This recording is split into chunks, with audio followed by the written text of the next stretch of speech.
Hi you guys, welcome to my channel, Monet in Person. My name is Monet. This is Plankette, aka Eddie. One of the most solid chicks I know. I'm gonna hop right into it, but before I do, I just want to say you will probably be hearing lots of background noises. I really don't want to close my window. As you can already tell in my thumbnail and also in my title, I want to talk about The Little Mermaid, but more specifically, why a black Little Mermaid is such a wonderful gift to me personally, and why growing up she was my favorite princess, and just my own spin on why I think this is perfect. I will not be discussing any nonsensical folk and their nonsensical blah blah as far as the hatred and the ignorance. In this place of peace that I call mine, we don't do that. Don't care. And now that I got that out of the way, who doesn't want to participate in the magic and wonder of mythical creatures? Who doesn't want to do that? Who doesn't want to be their freaking favorite character? Who doesn't want to know that they can play their favorite freaking character? And for all of us who love Ariel and love to sing, who doesn't want to be a mythical vocal goddess? I do. Okay, the rest of these things are on a more serious note.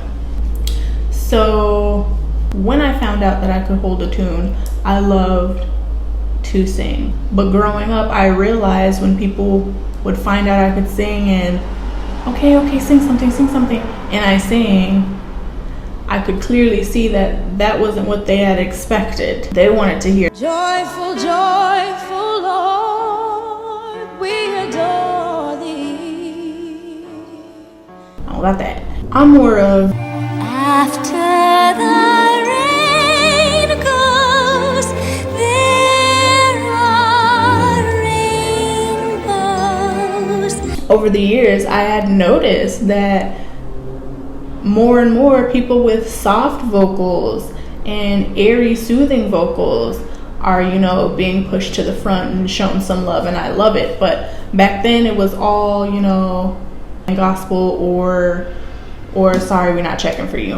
And so really quick, I just learned to not broadcast that I could sing, and then even if people did know that I could sing, refuse to sing because I just did not want to be judged for the voice that I do carry. So when I was little and by myself and in my safe space to be able to sing out loud and enjoy the vibrations that me singing encompassed me in, I sounded like Ariel. As I go down the list, you'll understand why specifically Ariel. But anyways, my voice is a big reason why I am so excited to see a black Ariel, because not only does she look like me in its representation, but she sounds like me too. So once upon a time, I was sent away out of my home state to live with some family. I was put in a lot of different activities, martial arts, dancing, which you'd think would be really fun. When I got enrolled in dance classes, I began to hate it. It was a very lonely, very anxiety-ridden experience. I didn't really like participating in any of the activities, not because they weren't fun, but because of the dynamic and how I was put into the activities. It wasn't made to be fun. It was made to be law. To me, being forced. Now that I'm older, I wouldn't say forced, but I'm okay with saying that word, because to the little girl that I was then, and other dynamics like not being able to leave my room ever, unless it was to eat, or to go do all of these extracurricular activities. How else would it feel? Right? So one of those curricular classes was singing. Singing, I didn't too much care for it. I didn't think anything of it. I didn't think I could sing. In this vocal and performance class that I was enrolled in, the teacher is always giving me the little solos or the extra riffs or the whatever. I still didn't think anything of it. But what I did notice is the vibration of when I sang songs that I love to sing. It made me feel so good, and it gave me peace. And I just fell in love with music. But I made sure not to play too deep into it because I didn't want that taken from me. That is another reason why I love The Little Mermaid. Because of her father's heartbreak, he banished music. And me as a little kid, music wasn't banished, but I didn't want that taken from me. I didn't want the joy of music taken from me like the joy of dancing was.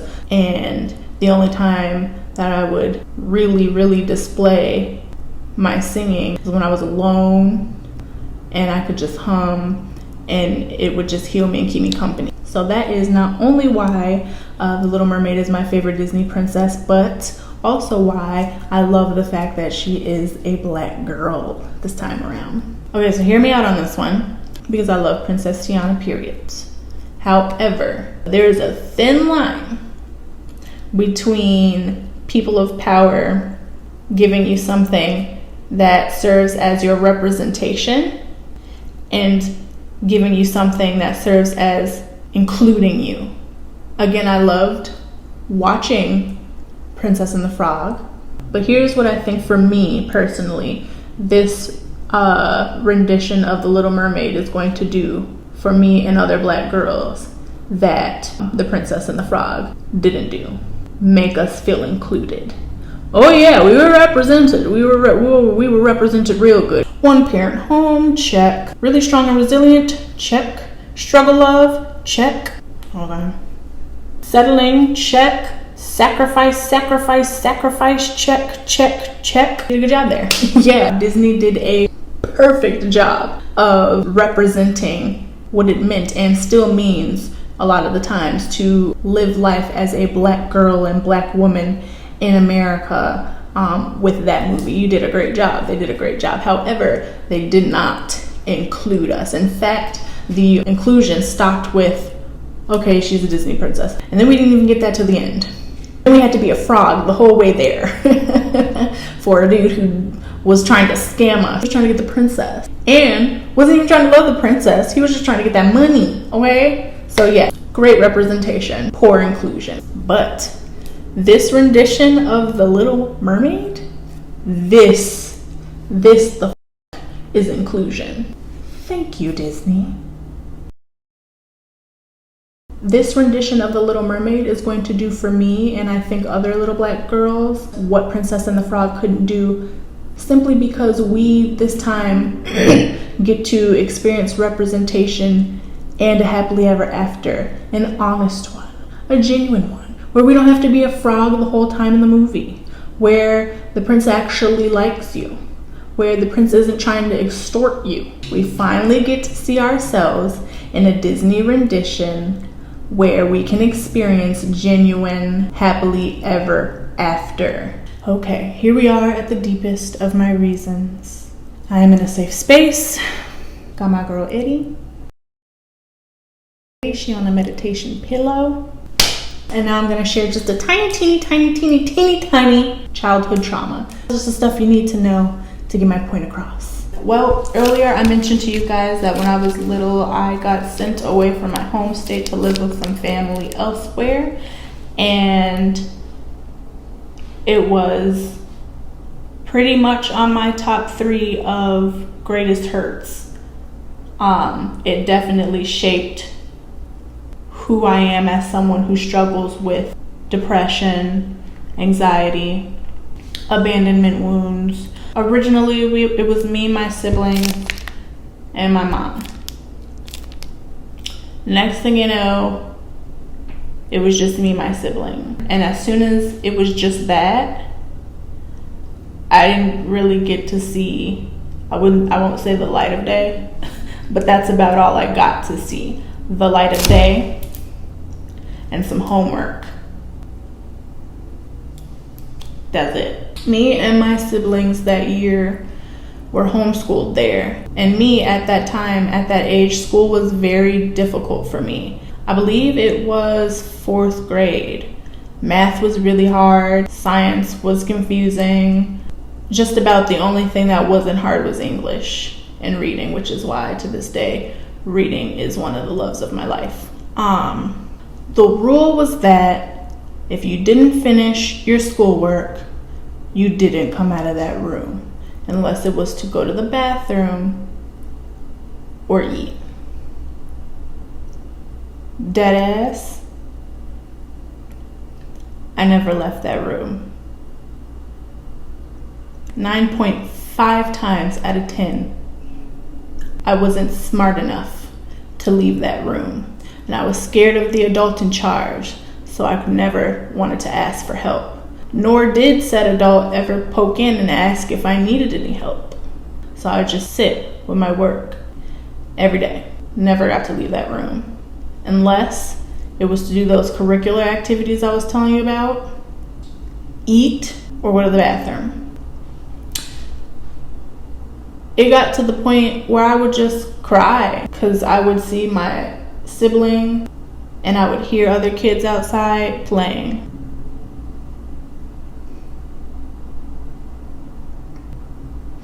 It was so fucking lonely.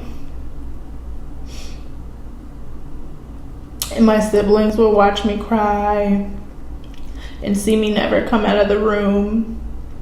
It was to the point where my little brother, he would still get to stay up till late hours. And he would come and he would sneak and watch out for the adult in charge so that I could sneak out and watch a cartoon. Right, so, and then said adult in charge would get so angry with me for not getting things at the speed of which they thought I should get things, or getting things wrong, that it became a point in time where they wouldn't let me eat anything for days. And it would go like that, patterns of not eating for days, and then eventually I'd get a bowl of Cheerios and I'd scarf it down because I'd be fucking hungry, but my stomach couldn't fuck with how irregular it was, and so I would throw it up. And then I would get whipped for throwing up and have to clean the shit with my hands and then clean it up the rest of the way with whatever I was given to finish cleaning it up. Okay, so that was my 9-year-old experience in California. Isolation, loneliness, being hungry, being secluded from any type of human interaction for the majority of my stay. I don't feel like mentioning the rest of the experience, and this isn't even the video for it. But the point is, your girl was sad, your girl was lonely. I remember being moved to a bigger room all by myself. It was like a master room with 2 doors, and it was this pretty big window, right?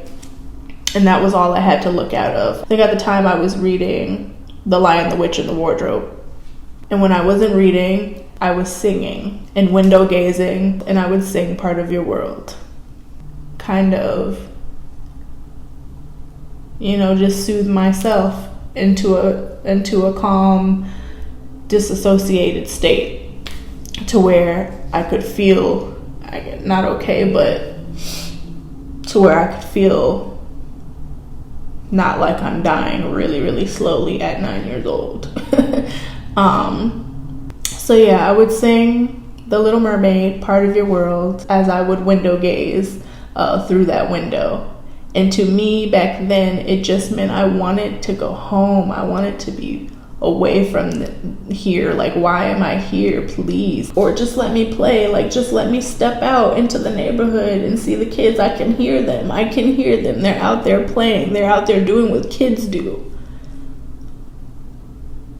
I would be ecstatic to even see them run past my window, because it was so rare. I would hear them, but I would rarely ever even see them. And that would be the light of my day. That song and just her story of wanting to be a part of the world quite literally resonated with me.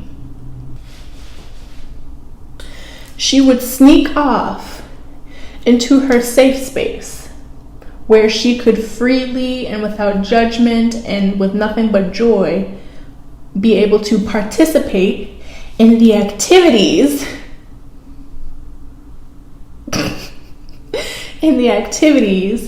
that she had so much interest in that neither those who got to live their lives blissfully above nor those below who she actually belonged to, her community, thought she ought to be participating in. Those who are blissfully living their lives and frolicking above her, if they saw her and their name wasn't Prince Eric, they'd probably want to capture her, poke and prod at her, make her their scientific study, extract and steal things from her and inject things in her. And I'm sure if those above seen her with the fork, they'd be like, what does a creature like you need to do with a fork? You're not equipped to use a fork. Are you even intelligent enough to use a fork? Oh, but I like your skills. Can you sign right here? I promise, I'll only take one. And those below, who she belongs to, her community, they'd be like, girl, what you doing with that fork? You look stupid with that fork. That's for above the sea people. It's giving above the sea, Ariel. The point, if you haven't caught on yet, is that there is no race better to do a Little Mermaid rendition than mine. So with that being said, yay, I am so excited for May. It's gonna be May. All right. Thank you for tuning in. Thank you for watching till the end if you have. If you are excited to see 2023's Little Mermaid, hit the like button. And if you haven't already, please consider joining the journey, aka subscribing to my channel. This is a channel of me sharing my life journey with you guys as I heal, as I learn, as I teach. That is it. Thank you. Until next time. See you later. I mean, the only difference between me and Ariel is, Ursula, you can't have my voice. Prince Eric, I'm gonna have to find some new eye candy. There's men falling from boats everywhere. Don't trip though, I'm gonna help you get back to shore. Can't have this. No.